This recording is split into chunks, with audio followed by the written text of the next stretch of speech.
أعوذ بالله من الشيطان الرجيم إن المنافقين في الدرك الأسفل من النار ولن تجد لهم نصيرا إلا الذين تابوا وأصلحوا واعتصموا بالله وأخلصوا دينهم لله فأولئك مع المؤمنين وسوف يؤتي الله المؤمنين أجرا عظيما ما يفعل الله بعذابكم إن شكرتم وآمنتم وكان الله شاكرا عليما رب اشرح لي صدري ويسر لي أمري واحلل عقدة من لساني يفقهوا قولي فالحمد لله والصلاة والسلام على رسول الله وعلى آله وصحبه أجمعين. Assalamu alaikum Quran Weekly.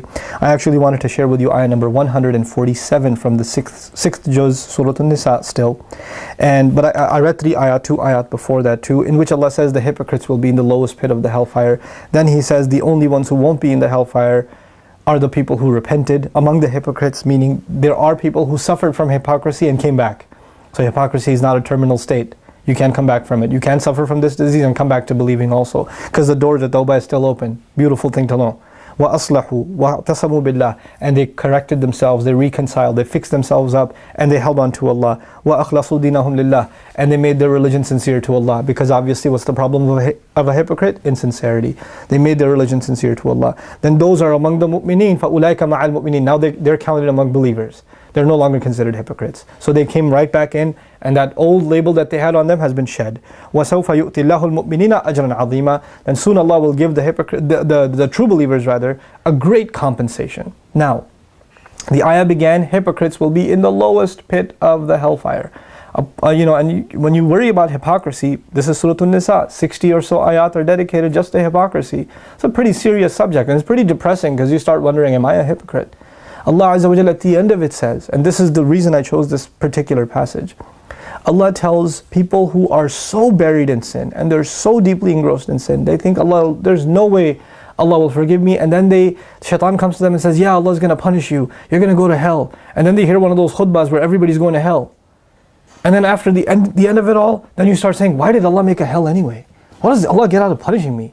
Why does He want to throw me into hellfire? Why are these intense punishments there?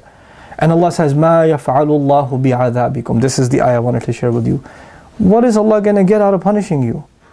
Why do you think He wants to punish you? What is Allah going to do punishing you? You think that's what He wants? إِن شَكَرْتُمْ وَآمَنْتُمْ If you could just be grateful a little bit, if you could just have a little faith, وَكَانَ اللَّهُ شَاكِرًا عَلِيمًا And Allah Himself is appreciative. Shakir is supposed to be used for the slave, Allah uses it for Himself. Allah will be appreciative. I'm not going to translate it as grateful, because that's not what it means here. He'll appreciate the fact that you could think of the good things Allah has done for you.